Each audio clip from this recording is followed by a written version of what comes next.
వెంటనే గుర్తుకొచ్చింది musical director Thaman గారు. మేము తమన్ గారు మా టీం వెళ్ళి ఆయన అప్రోచ్ అయినమ్మటే ఆయన ఒక్క నిమిషం కూడా ఆలోచించలేదు. It is for the trust, ఇది సమాజానికి ఉపయోగపడుతుంది అని ఆ ఆలోచనతో ఆయన ఎమ్మటే అన్నారు, ఏ డేట్ మీకు కావాలి ఆ డేట్లో నేను రెడీగా ఉంటాను, మిగతా ప్రోగ్రామ్స్ అన్నీ నేను అడ్జస్ట్ చేసుకుంటాను. అది అందరూ చేయలేంది. అంత గొప్ప మనసుతో ఆయన ఎమ్మటే మా థాట్, మా ఐడియాస్ని ఆయన ఒప్పుకుని I will take part in this musical night, this fund raising programme అని ఆయన ఎమ్మటే ఒప్పుకున్నారు. ఇంకొకటి, దేవుడు తమ్మన్నే కాదు ఆయన కుటుంబాన్ని కూడా ఎప్పుడు ఆయన దీవెనలు ఉంటాయి. ఎందుకంటే మాతో పాటు మా ట్రస్ట్తో పాటు ఆయన 2-3 వారాలు మేము చేసిన సేవా కార్యక్రమాలు చూశారు, ప్లస్ విన్నారు.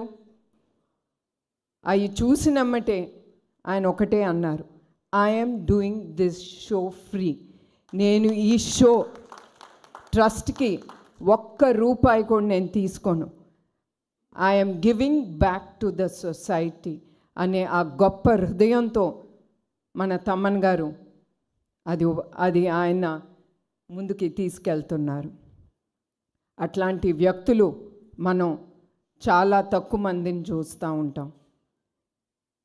నేను కోరేది ఏంటంటే ప్రతి ఒక్కళ్ళు మనం తిరిగి మన తెలుగు తల్లికి మన రుణం తీర్చుకోవాలి. మనందరం కష్టపడినప్పుడు మనకి లభించిన ఆ డబ్బుతో, అది ₹10 అవని, 1000 అవని, 1,00,000 అవని, కోట్లు అవని, మనం ఏదో ఒక సేవా కార్యక్రమం మన సమాజానికి మనం ముందుకి తీసుకెళ్ళాలి.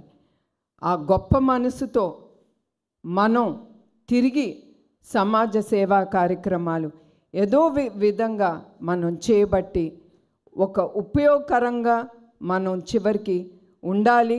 చివరికి నేను ఏం చెప్పాలంటే మనం సంపాదిస్తాం, అది మనతో రాదు. చివరికి మనతో వచ్చేది చేసే మంచి పని, ఆ పేరు అనేది ఒకటి మిగిలిపోతుంది, మనం ఇక్కడ ఉన్నా లేకపోయినా కూడా. అట్లా మేము అనుకున్నప్పుడు ఈ మ్యూజికల్ నైట్ అనేది ఈ